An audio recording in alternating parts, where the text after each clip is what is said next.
तामुलपुर बियाबनि एमएलए जलेन दैमारिनि बाखनायजाथाव हाबाफारि सोलोंथाइ बिथिंखौ नोजोर होनानै तामुलपुर बियाबनि आवथायाव थानाय साबा फरायसाफोरखौ नीट आनजादनि थाखाय जेसे दान बेसेन नाङै फ्री कोचिंनि थाखाय राहा खालामनानै होनाय जागोन। गुवाहाटीनि एसपीएम एन्ड लालेन्स कोचिं सेन्टाराव जेसे दान बेसेन नाङै नीट आनजादनि थाखाय फ्री कोचिं होगोन एमएलए जलेन दैमारिया।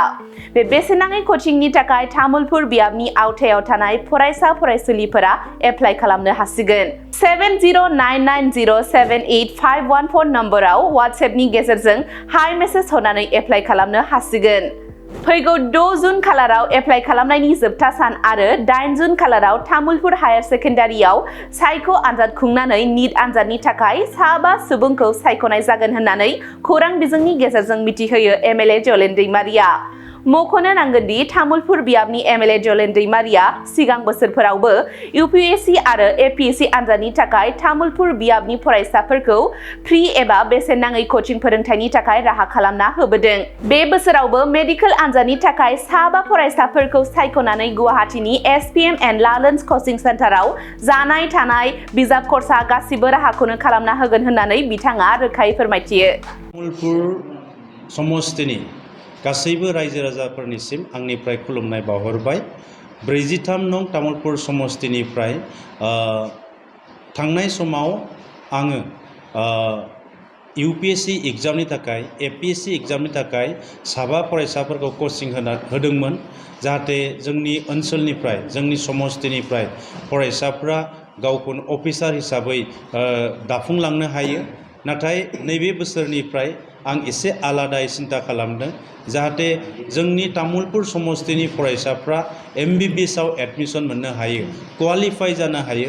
बिनि थाखायनो क्वालिफाइ जानो थाखाय फ्री नीट कोचिंनि थाखाय आं बेबस्था खालामनो नागिरदों, जेराव साबा फरायसाफोर तामुलपुर समष्टिनि साबा फरायसाफोरखौ बे कोचिंनि थाखाय जों सायख'गोन। दा बे सायख'नायनि राहाया जोंहा मोनसे नाम्बार थागोन। बे नाम्बाराव जोंनि फरायसाफ्रा वाट्सएपआव हाय बा हेल' होननानै जेब्ला लिरनानै हरगोन, लिरना हरनायनि उनाव बे साफ्रोमबो फरायसानि वाट्सएपआव मोनसे रेजिस्ट्रेशन फर्म फैगोन। बे रेजिस्ट्रेशन फर्म फैनाय लोगो लोगोनो बेखौ फिलआप खालामनांगोन आरो जोङो फैगौ 6 जुनाव जोंनि लास्ट डेट जागोन एप्लाइनि आरो लोगोसेनो 8 जुनाव जोंनि एग्जाम जागोन। एग्जाम सेन्टारा जोंना तामुलपुर हायार सेकेन्डारि। दा बेखायनो बेनि गेजेरजों आङो जाय नाम्बार बे नाम्बारखौ बुंनानै होनो नागिरदों। कन्टेक्ट नाम्बार बे जाहैबाय 7099078514। बे नाम्बाराव वाट्सएपआव हाय हरोब्लानो बे साफ्रोमनिबो वाट्सएपआव मोनसे जोंना जि एप्लाइ फर्म बे एप्लाइ फर्माव फैगोन। दा बेखायनो बयखौबो आङो अनलाइन खालामनो थाखाय खावलायदों आरो टटेलि मेरिट बेसिसाव जों बे साबा फरायसाफोरखौ सायख'गोन आरो सायख'नानै गुवाहाटीयाव बेखौ दैथायहरनायनि बेबस्था खालामगोन। जोंनि कोचिं बे कोचिंआ जोंना 11 मान्थ जागोन। जोङो 11 मान्थआव कमप्लिटलि फ्री अफ कस्ट आंनिफ्राय जों बेखौ हरनाय जागोन। बेखायनो स्टाडि मेटेरियल्सनिफ्राय लानानै जानायसिम हस्टेलसिम गासैखौबो जोङो बेवहाय प्रोभाइड खालामनाय जागोन। किन्तु पकेट मानिनि बेवहाय प्रोभाइड खालामनाय जानाय नङा। दा सोलोंथाइ नांगौ, जिखिनि नांगौ बेखिनिखौ जोङो प्रोभाइड खालामनो थाखाय खालामनानै जोंनि तामुलपुर समष्टिनिफ्राय फैबाय थानाय समाव जाहाथे गोबां एमबीबीएस कर्सआव जाहाथे सिट मोननो हायो, बिनि थाखाय मोनसे नैबे आंनि नाजानाय। जोङो एपीएससी सुपार 5 खालामदोंमोन, जेराव साबा फरायसाफोरखौ जोङो फोरोंदों। बेनिनो साथामा मेन्स एग्जाम जिरायदों। बेनिनो सासे फरायसाया थांनायाव एपीएससी एलाइड सार्भिसाव साख्रि मावगासिनो दङ। नेक्स्ट इयाराव जों सुपार 10 होदोंमोन। दा सुपार 10नि फरायसाफ्रा कोचिं फोजोबनानै फैबाय आरो बे फरायसाफ्रा दिनै स्टाडि खालामगासिनो दङ। नाथाय दिनै मेडिकेलनि इन्ट्रेस्टआ जोंनि समष्टियाव बांसिनखौ जों नुनानै दा बेखायनो मेडिकेल लाइनाव जोंनिफ्राय साबा फरायसाफोरखौ एबार फोरोंनो थाखाय राहा लादों। आरो एभ्रि इयार, नैबे बोसोरल' नङा, फैगोन बोसोरावबो एभ्रि इयाराव जोङो साबायै जोङो तामुलपुर समष्टिनिफ्राय आंनिफ्राय मेडिकेल एन्ट्रेन्सनि थाखाय क्वालिफाइ जानो हानाय बायदि फ्री कोचिं होनायनि थाखाय बेबस्था खालामदों।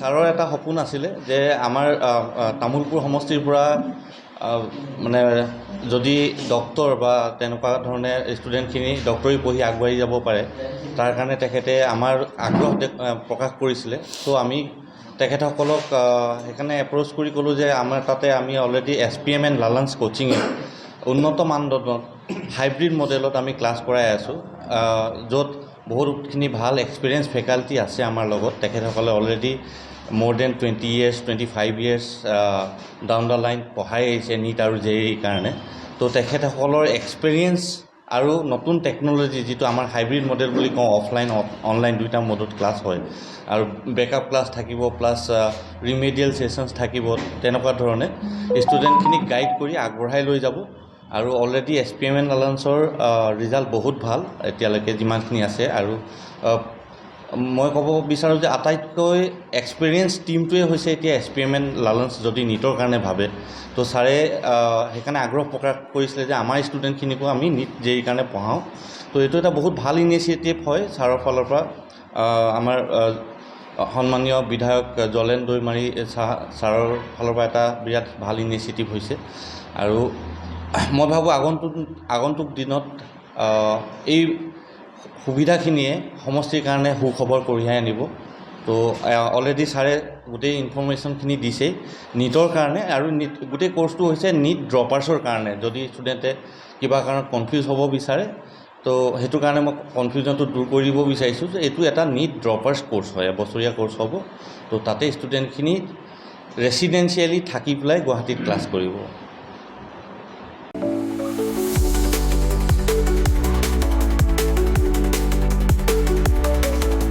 क'क्राझारनि CITआव मुं थिसननो गोसो जानाय फरायसाफोरनि थाखाय मोनसे गोजोनथाव रादाब सेन्ट्रेल इन्स्टिटिउट अफ टेक्न'लजि क'क्राझारआ 2025-2026 सोलोंथाइ बोसोरनि थाखाय मुं थिसननायनि एन्ट्रेन्स एग्जाम खुंनो थांगासिनो दङ diploma BTech MTech bachelor and master of design आरो PhD नि थाखाय एन्ट्रेन्स एग्जाम खुंनाय जागोन डिप्ल'मा प्रग्रामाव दङ CE CSE ECE FPT, CAI आरो AMT.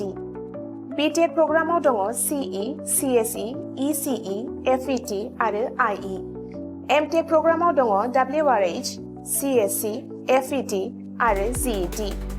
Bachelor of Design आरो Master of Design आव दङ MCD आरो PhD नि थाखाय CE, CSE, ECE, FET, IE, ME, Physics, Mathematics, Chemistry आरो HSS.